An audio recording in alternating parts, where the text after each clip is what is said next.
We continue now the top of Daf Kuf Chaf Amid Beis Meseches Shabbos. This is Shabbos Daf 120b. The Gemara just had a statement from Rabbi Yehuda Marav that if one end of a talis caught fire, one is allowed to put water on the other side of the talis, and if it extinguishes, it's not a problem. And the Gemara asked a question from a brisa, so the Gemara now answers, Hu de Amar Rabbi Shimon ben Nanis. Rabbi Yehuda Marav actually follows Rabbi Shimon ben Nanis in our Mishnah. Rashi says, Hu de Amar Rabbi Shimon deshari lakuve deleka bu'or hagadi. Rabbi Shimon said in our Mishnah that a person is allowed to take the hide of a young goat and use that to hold back the fire. So to over here, you're allowed to put water on the other side of the talis. So the Gemara says, is that really a good comparison? Amor damar Rabbi Shimon ben Nanis mishum shu mecharech. In the case of Rabbi Shimon ben Nanis, you're scorching the hide of the gedi. That's a different story. You're just holding back the fire. Gram kiboy miyamar. Who says you're allowed to do gram kiboy? You're allowed to cause it to extinguish. Water is actually going to extinguish the fire. In the case of, again, Rabbi Shimon ben Nanis, you're holding back the fire. That's a different idea. So the Gemara says, yes, it is true that Rabbi Shimon ben Nanis would even allow gram kiboy. Midaktani Seifa, we can prove that from the end of the Mishnah, because it says in the Seifa of the Mishnah, Rabbi Yossi Oser b'chli cheres chadashim malayim mayim she'inon yecholim lekabel esaor. That Rabbi Yossi says at the end of the Mishnah, you're not allowed to use clay vessels that are new, that are full of water, because they're not able to withstand the heat, and they're going to break apart, and it's basically going to be gram kiboy. It's going to cause the fire to extinguish. So the fact that Rabbi Yossi says that at the end of the Mishnah, mechlal de Tanakama shari, that implies that the Tanakama would allow you to use klei cheres chadashim that are full of water, and that implies that the Tanakama holds that it is not a problem, that gram kiboy is not a problem. So therefore, we can say definitively that Rav Yehuda Marav, at least in theory, we can say that Rav Yehuda Marav follows Rabbi Shimon ben Nanis, and therefore the brisa doesn't contradict him, or the brisa would contradict him, but it's not a problem because he has a Tana who he could follow, the Tana that's in our Mishnah, Rabbi Shimon ben Nanis. The Gemara now continues with the brisa. Tana Rabbanan, we learned in a brisa, Ner she'al gabe tavla. Let's say you have a candle that's on top of a board. Minayer es tavla. You can shake the board. V'hi nofeles, and it will fall off. V'im kavza kavza. If the candle goes out, it goes out. That's not a problem.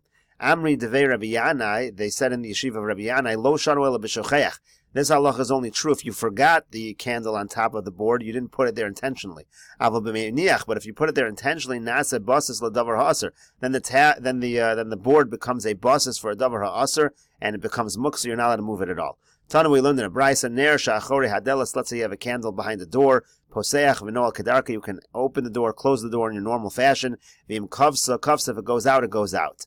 Layit alo Rav. Rav cursed this leniency. Amar le Ravina le Rav Acha brei de Rava. So Ravina said to Rav Acha brei de Rava, v'yamri le Rav Acha brei de Rava le Rav Ashi. Some people say it was Rav Acha brei de Rava said to Rav Ashi, my time alayit alo Rav. Why did Rav curse this leniency? Ilay mishum de Rav savar la Rabbi Yehuda v'tana katani la Rabbi Shimon. It could be, if you're going to say that it's because Rav holds like Rabbi Yehuda, that davar sheinu miskavin, if you do something without intention, it's usher. That's why he thought this leniency was not allowed. And the Tana of the original Tana, the original brisa, that holds like Rabbi Shimon, that davar sheinu miskavin is mutter. So the Gemara says, Mishum de Rav savar la Rabbi Yehuda called the Tani Rabbi Shimon meilat layadle. Just because Rav holds like Rabbi Yehuda, anyone who brings down a brisa like Rabbi Shimon, we're going to curse him. That doesn't really make any sense. So the Gemara says, Amar le, no, he said to him, Boha afilu Rabbi Shimon moda. The reason why Rav cursed this teaching was because even Rabbi Shimon would admit that it's problematic in this case. Doha Abaye v'Rava da'ar mitarvaya, because Abaye and Rava both say moda Rabbi Shimon b'psik reisha v'lo yamos, that Rabbi Shimon admits that if you do something without intention, but it's for sure going to happen, Rabbi Shimon admits that it's a problem in such a case, and that's why Rav said this leniency should not be allowed. Amar Rav Yehuda says, Poseach Adam Delis Keneged Medura b'Shabbos. A person can open up a door by a bonfire on Shabbos, and the idea is the wind will fan the flames. It will increase the heat. So Layet alo Abaye cursed that leniency. So the Gemara says, "B'mayaskin, what's the case? Ilema beruach mitzuya. If we're talking about a common wind, my time and demand the aser. Why should it be forbidden? A common wind is not going to be mavir. It's not going to increase the flames. Iberuach she'ena mitzuya. And if it's an uncommonly strong wind, my time and demand the shori. Why should it be permitted? If you know that there's a strong wind outside, you shouldn't be allowed to purposely open the door and make the fire increase." Gemara says, "Liolam baruch mitzuya." We're talking about a common wind. It's not a strong wind. Mar savar gazrina, no mar savar lo gazrina. And the question is, should we make a gezerah? Should we make a decree that if we allow you to do this, then you're going to come to do it when there's a stronger wind, or do we not make a decree? That was the machlokas here between Rav Yehuda and Abaye. Gemara continues at the two dots. Osen mechitza.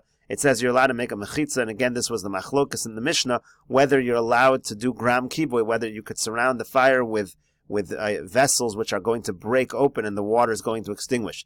So the Gemara says, Lamemer, do you mean to say the Rabbanan Savri gram kiboy mutter, that the Rabbanan hold gram kiboy causing to extinguish a flame is mutter? Rabbi Yossi Savar gram kiboy aser. Rabbi Yossi says if you set up a situation which is going to cause the extinguishing of a flame, that's going to be aser. We see the exact opposite. The Tanya we learned in a brisa. Osen mechitza bekelim reikonin uvemulayin shein darkon leshtaber. The Tanakama says you're allowed to make a wall of either empty vessels or full vessels which aren't going to break. V'elu milayin she'ein darkon leshtaber, and the following are vessels which don't generally break apart from the heat. Klei matchis, if you have metal kalim. Rabbi Yossi says af klei kfar shichin uklei kfar chananya. Even the vessels of kfar shichin and the vessels of kfar chananya, even though they're made out of clay, they still will not break apart, is his point. Ein darkon leshtaber, they're not going to break apart. So in this brisa, the Tanakama seems to be strict. Tanakama says the only thing they allow is metal, and Rabbi Yossi seems to, at the very least, be more lenient, and he's saying even the kalim of kfar shichin and the kalim of kfar chananya are allowed. Now, of course, Rabbi Yossi does say that it's not normal for them to break, so he does seem to be saying that if it would break, it would be a problem, but still, Rabbi Yossi is the more lenient opinion in this brisa. So the Gemara then says, and so you might say, let's reverse the Mishnah. Let's say that Rabbi Yossi is the lenient one in our Mishnah, the Tanakama is the strict one. And then you'll say further, Rabbi Yossi, the Brisa l'divrayim ka'amar. And Rabbi Yossi in the Brisa is saying according to them. In other words, Rabbi Yossi is saying to the Rabbanan, even according to you, who are strict about gram kiboy, you should at least allow the kalim of kfar shichin and kfar chananya. But Rabbi Yossi himself, Rabbi Yossi would say, I personally would say that it doesn't make a difference because gram kiboy is mutter. But the Gemara says that's a problem also. Can you really reverse the Mishnah of Amar Rabba bar Tachlifa Mishmei de Rav? But Rabba bar Tachlifa said in the name of Rav, Man Tana gram kiboy aser. Who is the Tana that holds gram kiboy as aser? Rabbi Yossi. It is Rabbi Yossi. So clearly, Rabbi Yossi holds gram kiboy as aser. The Tana Kama of our Mishnah holds gram kiboy as mutter. That's not going to be a solution. So we're still going to need to understand this brisa. So the Gemara says, Ela liolam lo sepach. Really, you should not reverse it in truth. The Rabbi Yossi is the one who says gram kiboy is aser. The Tanakam in our Mishnah is the one that says gram kiboy is mutter. U'braisa kula Rabbi Yossi, and you could read the brisa that the entire thing is Rabbi Yossi. There is no Tanakama in the brisa. V'chisurei mechsur, there are words missing in the brisa. V'achiktani, here's how you should read the brisa. Ozen mechitza bekelim reikonin uvemilayim she'ein darkon leshtaber. You can use empty vessels. You can use full vessels that aren't going to break. V'elohein kelim she'ein darkon leshtaber. The following won't break. Klei matchis, uklei kfar shichin, uklei kfar chananya, nami, ein darkon leshtaber. All of these different kelim, metal, the kelim of kfar shichin and kfar chananya, they will not break. She Rabbi Yossi Omer, because Rabbi Yossi says, af klei kfar shichin, uklei kfar chananya, ein darkon leshtaber. These are not likely to break. So even though Rabbi Yossi is the one who holds gram kiboy is aser, this brisa is saying he allows these various kelim, which it's not, they generally will not break. But the Gemara now says there is a contradiction. V'rami de Rabbanan ad Rabbanan, v'rami de Rabbi Yossi ad Rabbi Yossi. We do have a contradiction between the Rabbanan, who seem to be lenient on gram kiboy, and we have a contradiction within Rabbi Yossi, who seems to be strict on gram kiboy. The Tanya we learned in a brisa, Harei shoya shem kasav lo al besaro. Let's say a person has the name of Hashem written on his flesh. Hareze lo yirchotz, he shouldn't wash, velo yasach, he shouldn't put on oil, velo yamod b'makam ha'tinofis, he shouldn't stand in an area that's dirty. Nizdam lo tvila shal mitzvah, and if he has to immerse himself for a mitzvah reason in a mikvah, korech ola gami, he should read over the name of Hashem, v'yored v'tovel, and then he can go and immerse. In other words, this is the Tanakama's opinion that you need to cover it up. Rabbi Yossi says, Liolam yored v'tovel kedarko, you could just go and immerse normally, uvilvad shelo yeshaf, if you just don't actively rub out the name of Hashem. So here it seems, the Gemara thinks right now, that the Tanakama is saying you covered it with a reed because the gram of erasing the name of Hashem is going to be a problem. So the Tanakama is strict. And Rabbi Yossi seems to be the lenient one. He says just go and immerse in the normal fashion. And the fact that you're going to cause to erase the name of Hashem is not going to be a problem. So the Gemara says, Shani Hasam, it's different over there. Diyamar Kra, because the Pasuk says, V'ibaratem es shemam min hamakom ahu. It says, you erase the names of Avodah Zarah from that place. Lo sasun kein la'Hashem lokechem. But don't do that to God's name. Don't erase God's name. And so we learn from this that you're not allowed to erase God's name. And we also learn, Asiyahu the Aser, that you're not allowed to do it actively. grama shari. But if you do it indirectly, if you cause it to happen, that's still permitted. So really, everybody agrees that causing it, or if, for sure Rav Yossi, this would answer, Rav Yossi would say that even though he's strict about gram kiboy, he could be lenient in this case, and then you'll just have to understand the Rabbanan. Why are the Rabbanan strict? We'll get to that soon. But the Gemara says, if so, that whole answer is not good, because if you're going to say that the word asiya, some kind of word of losason or losasa, means that asiya is a problem and indirect is okay, that's the same word that's used when it comes to Shabbos. It says don't do malacha, asiya should be asr and grama should be permitted.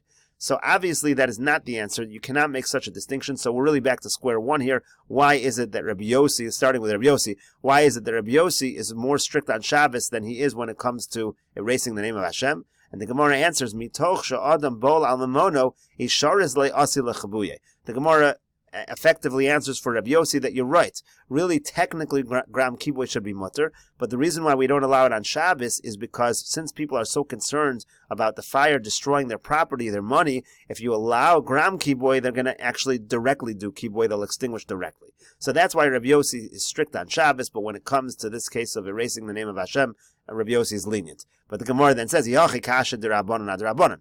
If we've answered Rabbi Yossi, we've just made the question on the Rabbanan even stronger. Uma hasam dadam bol al mamono shari. If in the case of the fire, where people are concerned about their property, we're lenient according to the Rabbanan.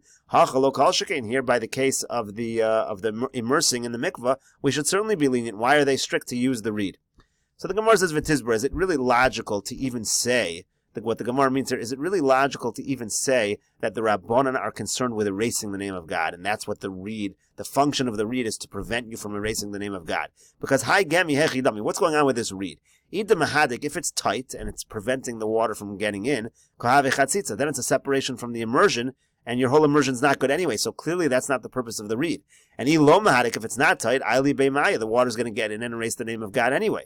So basically what the Gemara is saying is it can't be that the Rabbanan require the gemi because they're concerned about erasing the name of God. That cannot be the situation over here. So obviously there's some other concern, and that other concern is going to answer things for the Rabbanan.